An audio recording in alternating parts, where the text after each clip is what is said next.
역대하 34장입니다. 구약 성경 704쪽에 기록되어 있습니다. 역대하 34장 1절부터 7절의 말씀 다 함께 하나님의 말씀을 읽겠습니다.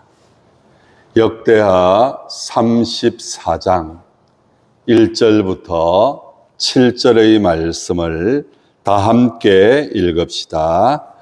요시야가 왕위에 오를 때 나이가 8세라 예루살렘에서 31년 동안 다스리며 여호와 보시기에 정직하게 행하여 그의 조상 다윗의 길로 걸으며 좌우로 치우치지 아니하고 아직도 어렸을 때 곧 왕위에 있은 지 8년에 그의 조상 다윗의 하나님을 비로소 찾고 제12년에 유다와 예루살렘을 비로소 정결하게 하여 그 산당들과 아세라 목상들과 아로새긴 우상들과 부어 만든 우상들을 제거하여 버리며 무리가 왕 앞에서 바알의 제단들을 헐었으며 왕이 또 그 제단 위에 높이 달린 태양상들을 찍고 또 아세라 목상들과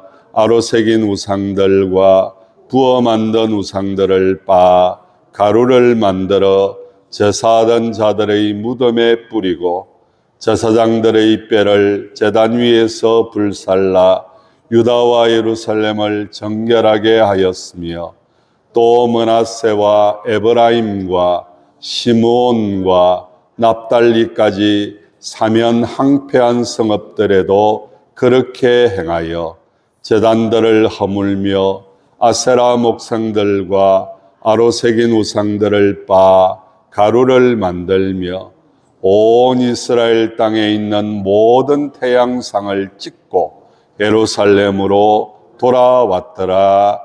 아멘. 여호와 보시기에 정직하게 행하라 라는 제목으로 말씀을 선포하도록 하겠습니다. 이스라엘의 역사를 기록한 열왕기 상하 그리고 역대 상하가 있습니다. 특별히 이 역대 상하를 기록할 당시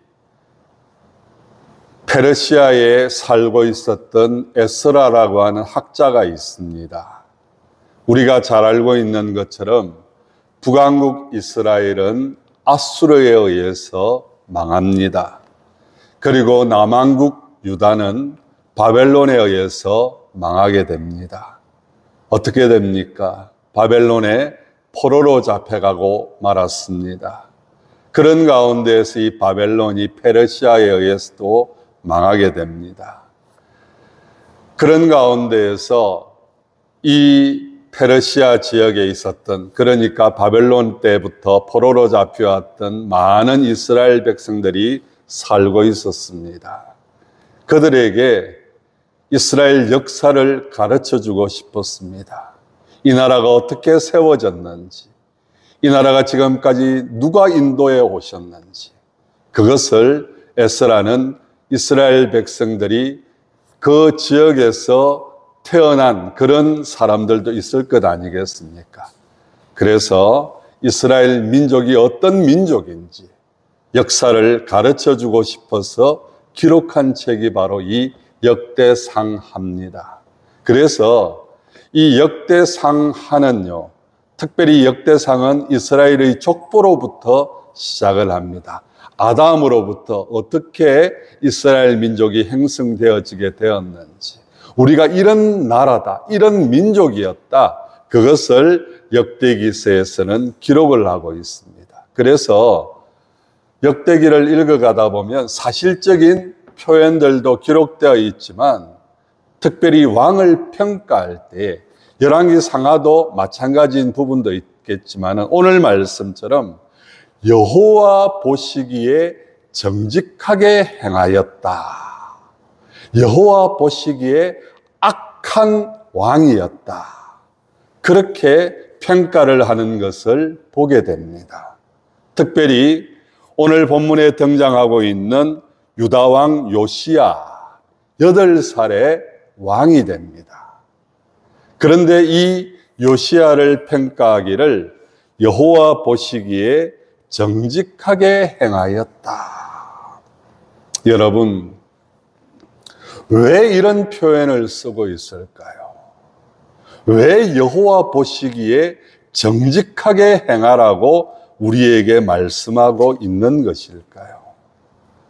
신명기서 6장 17절 이하에 보면 하나님께서 모세를 통하여서 이스라엘 백성들에게 이런 말씀을 하십니다. 너희의 하나님 여호와께서 너희에게 명하신 명령과 증거와 규례를 삼가 지키며 여호와 보시기에 정직하게 행하고 선량한 일을 행하라. 그리하면 여호와 보시기에 정직하게 행하면 여호와께서 복을 줄 것이다. 내가 복을 받고 그 땅에 들어가서 여호와께서 모든 대적을 내 앞에서 쫓아내시겠다고 내 조상들에게 맹세하신 아름다운 땅을 차지하리니 여호와의 말씀과 같으니라. 여호와 보시기에 정직하게 행하면 여호와께서 복을 주신다. 하나님께서 말씀하신 약속하신 것을 반드시 지키시고 이루어 주신다. 하나님의 은혜와 복을 받는 비결이 무엇인가? 그것이 바로 여호와 보시기에 정직하게 행하는 것이다. 그러면 여호와 보시기에 우리가 잘 알고 있는 것처럼 하나님은 사람의 무엇을 보신다고요? 사람의 중심을 보신다. 사무엘상 16장 1절 이하에 보면 하나님께서 사무엘을 통하여서 다윗에게 기름 붓는 그런 장면들이 기록되어져 있습니다. 하나님께서 사울을 버리셨다고 했습니다. 왜 그렇습니까? 사울왕은 하나님이 싫어하시는 행동을 했습니다. 하나님이 말씀을 하셨음에도 불구하고 그 말씀에 불순종했습니다. 그래서 사무엘 선지자가 이 사울왕에게 뭐라고 이야기를 합니까? 순종이 뭐보다 낫다고요? 제사보다 낫습니다. 하나님의 말씀에 순종하는 것이 더 중요합니다. 그러면서 하나님께서 나는 사울을 버렸다. 그리고 이새의 아들 가운데에서 기름 부을 자를 내가 세우겠다. 그래서 이새의 집으로 갑니다. 기름을 부으려고 아들들을 오게 합니다. 엘리압이 가장 먼저 나옵니다. 얼마나 인물이 출중하고 또한 체격이 얼마나 크고 우람한지 누가 보더라도 어떻습니까? 왕 같아 보이는 거예요. 왕이 될 만한 그런 풍채와 외모를 지니고 있는 거예요. 그래서 기름을 부으려고 하니까 하나님께서 이런 말씀을 하십니다. 그의 용모와 키를 보지 말라. 그러면서 내가 보는 것은 사람과 같지 아니하다. 여러분 잘 들으십시오.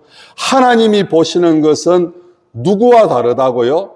사람과 다르다. 사람들은 가장 먼저 외모를 봅니다. 대화를 나누면서 말하는 것을 듣습니다. 그러면서 그 사람이 이렇네 저렇네 평가를 합니다. 그런데 하나님은 무엇을 보신다고요? 중심을 보신다. 사람이 볼 수 없는 그 사람의 중심을 하나님은 보신다는 것입니다. 여호와 보시기에 중심을 보시는 여호와께서 정직을 행하는 사람을 보신다. 정직하게 행하라. 왜 그렇습니까?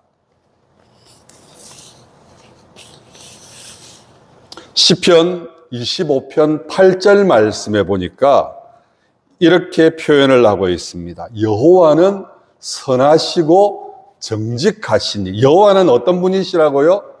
정직하신 분이시다. 여러분, 우리는 여호와 하나님을 가리켜서 그런 표현을 사용합니다. 신실하신 하나님이시다. 말씀하신 것을 반드시 이루시는 하나님이시다. 여러분, 왜 우리가 하나님의 말씀을 신뢰할 수 있습니까? 왜 하나님의 말씀을 의지하고 말씀대로 살아가기를 원하고 있습니까?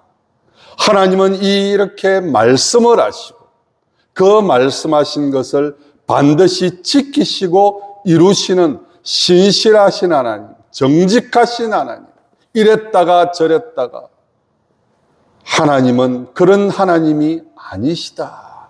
말씀을 하신다.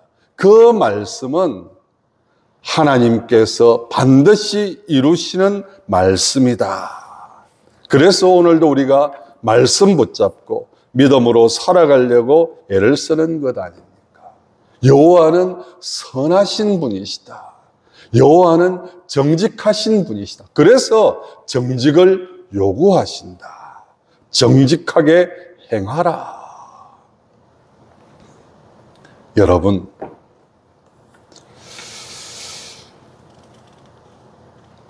도산 안창호 선생님이 계십니다. 혹 들어보셨을 것입니다. 이 나라와 이 민족이 일본의 지배를 받게 된 이유가 무엇일까? 안창호 선생은 이렇게 생각을 했습니다. 거짓 때문이다. 여러분, 이 땅에 죄가 들어온 이유가 무엇이지요? 이 땅에 죄가 어떻게 들어왔습니까?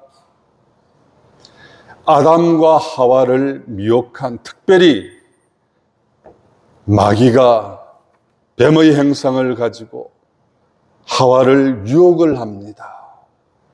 하나님이 정말 선악을 알게 하는 실과를 먹지 말라 하시더냐?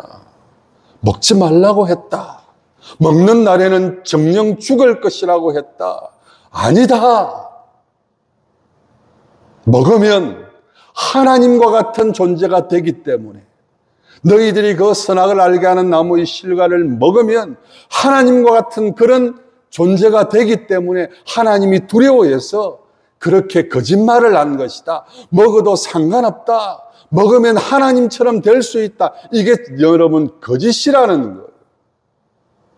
그래서 하나님은 선하시고 정직하신 분이시라면 마귀는 어떤 존재라고요? 거짓된 존재. 거짓을 진짜로 표장을 해가지고 사람을 미혹하여서 넘어지게 만드는 그런 존재. 그런데 이 땅을 살아가는 수많은 사람들이 거짓이 이 땅에 들어오고 난 다음부터 계속해서 거짓된 삶을 일삼는, 거짓말을 하고 거짓된 행동을 하고 그러면서 그것이 최선인 것처럼 착각하게 만들고. 그래서 여러분, 안창호 선생이 나라와 민족이 망한 이유가 무엇인가? 정직하지 못했기 때문이다. 이 나라와 이 민족이 정직했다면, 지도자들이 정직했다면 이 나라와 이 민족이 이런 수모와 고통을 당하지 않았을 것이다. 그래서 안창호 선생은요, 여러분 아시다시피 안창호 선생은 기독교인입니다. 죽더라도 거짓이 없으리. 꿈에라도 거짓말을 하지 말자. 그것이 삶의 모토였습니다. 이 안창호 선생이 미국으로 유학을 가셨는데 나이가 25세였다고 그래요. 그런데 대학에 들어갈 수 있는 연령 제한이 있었다고 합니다. 20세까지 그 대학에 들어갈 수 있는데 안창호 선생은 그 내용을 정확하게 알지 못했던 것 같아요. 그래서 25세인 나이에 유학을 떠나게 되었는데 막상 와서 보니까 교칙에 그렇게 기록되어 있는 거예요. 안창호 선생을 도와주려고 하는 선교사도 참 곤란하게 됐거든요. 그래서 안창호 선생에게 그런 이야기를 합니다. 동양 사람들은 얼굴을 보면 나이를 가늠할 수가 없다. 그러니까 나이를 속이십시오. 20세라고 이야기를 하십시오. 그런데 이 안창호 선생이 면접관에게 자기 나이를 그대로 이야기를 했대요. 저는 25세입니다. 그래서 입학을 할 수 없는 처지에 이르렀다고 합니다. 왜 25세라고 이야기를 했습니까? 거짓말을 해도 되는 것 아니겠습니까? 그때 안창호 선생이 이런 이야기를 했습니다. 나는 예수 믿는 사람입니다. 예수 믿는 사람은 거짓말을 하지 않습니다.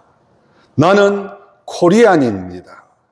내가 미국에 온 것은 서구의 교육 정신과 교육 제도를 배워 조국으로 돌아가 바른 교육으로 나라를 바로 세우고자 함인데 어찌 거짓말로 학교에 들어가겠습니까? 나에게는 거짓말하여 학교에 들어가는 일보다 정직하게 사는 일이 더 중요합니다. 여러분, 여기서 놀라운 반전이 일어납니다. 학교 교장이, 학교 학장이 그 안창호 선생의 기계에 놀랬다고 합니다. 그래서 학칙을 바꾸었다고 합니다. 어쩌면 이 모든 것들이 하나님의 역사일 수 있겠지요. 안창호 선생을 통해서 나라와 민족을 바로 세우려고 하시는 하나님의 역사심을 통해서 20세로 한정되어 있는 그 학칙을 바꾸어서라도 입학하게 만들어주는 이런 일들.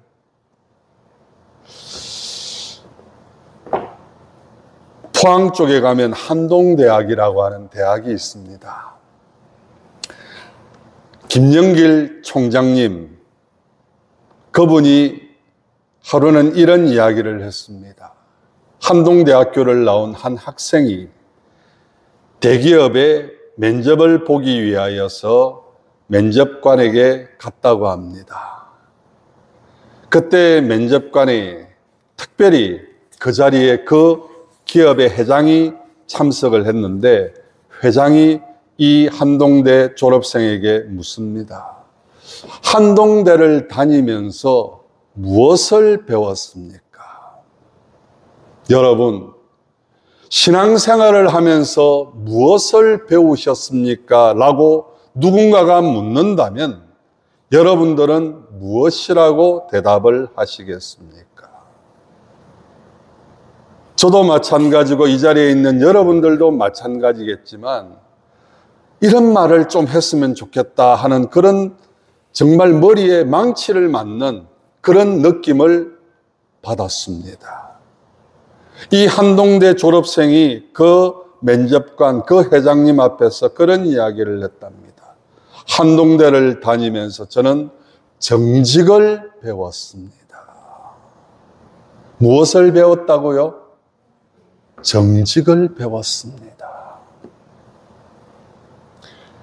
놀라운 사실은 그 자리에서 이 회장이 그 학생을 합격을 시켰답니다. 세상 사람들은 그런 이야기를 합니다. 정직하면 뭐 한다고요? 손해본다. 정직하게 살 필요 없다. 가끔씩 거짓된 그런 말을 써야 할 때가 있다. 그것을 가리켜서 우리가 하얀 거짓말이라고 하는 표현을 쓰기도 합니다. 거짓말을 해야 될 자리가 있을 수도 있지 않느냐. 그러나 중요한 사실은 뭡니까? 여호와 보시기에 무엇을 행하라고요? 무엇을 행하라고요? 정직하게 행하라. 여러분, 정직하면 정말 손해를 볼까요? 때로는 거짓말을 하는 것이 임기응변에 뛰어난 삶을 살아가는 모습일까요?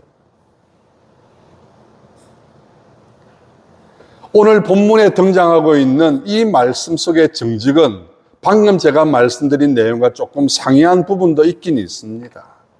여기서 말하는 정직이라고 하는 것, 열왕기 상이든 열왕기 상하든 역대 상하든 이스라엘 민족의 역사를 기록해 놓은 이 성경 말씀에서 말씀하고 있는 이 정직이라고 하는 것은요, 하나님과의 관계를 말하는 것입니다.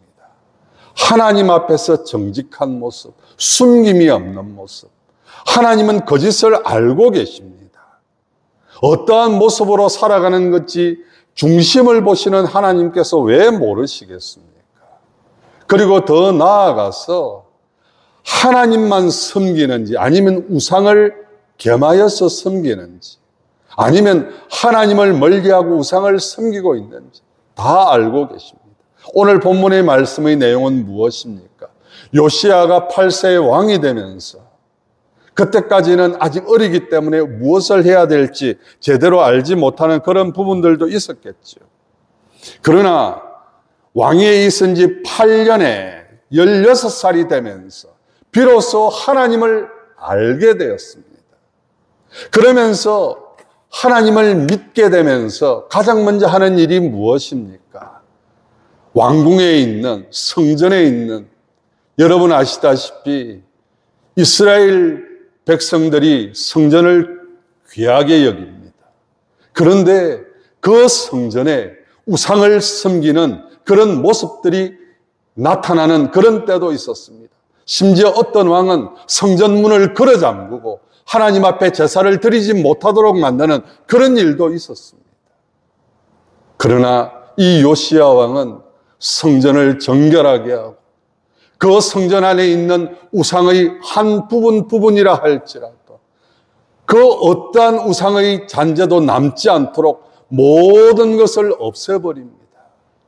그리고 이스라엘 전역에 걸쳐 있는 남한국 유다의 전역에 걸쳐 있는 그런 태양상들, 우상들 파괴하고 없애버리는 그런 일들, 여호와 보시기에 정직하게 행한다고 하는 이 표현은 오직 하나님만 섬기겠습니다. 한번 따라서 합시다. 오직 하나님만 섬기겠습니다. 다른 것들을 겸하여 섬기는 것이 아니라 하나님과 재물 사이에서 머뭇머뭇거리는 것이 아니라 여호수아의 고백처럼 오직 나와 내 집은 여호와만 섬기겠다. 여호와만 섬기는 삶의 모습을 가리켜서 정직이라고 하는 표현을 사용하고 있습니다. 더 나아가서 하나님을 섬기는 믿음의 사람이라면 우상을 섬기지 않는 것은 당연한 것이죠. 그리고 더 나아가서 우리의 삶에 있어서 거짓된 것을 몰아내고 오직 하나님 앞에 정직하게 말 한마디, 행동 하나하나, 생각 하나에까지 정직하게 살아가려고 애쓰고 힘쓰는 모습들. 잠언 15장 8절에 이런 말씀을 하고 있습니다. 악인의 제사는 여호와께서 미워하셔도 정직한 자의 기도는 그가 기뻐하신다. 정직한 자가 하나님 앞에 기도할 때 하나님은 그 기도를 들으시고 그 기도에 역사하시는 하나님. 여러분, 오늘 이 나라와 이 민족을 바라봅니다. 어쩌면은 오늘날 이런 시기간, 오늘날 이런 모습에까지 이르게 된 이유가 과연 무엇일까? 안창호 선생이 이야기했던 것처럼 우리나라가 일제에 망한 이유는 정직하지 못했기 때문이다. 숨기려고 하고 거짓된 말을 진실인 것처럼 포장해서 말하고 그래서 정직이 사라져버린 이 나라와 이 민족의 모습들은 아닌지. 교회들은 어떻습니까? 교회들은 정말 하나님 앞에 정직한 모습으로 살아가고 있을까요?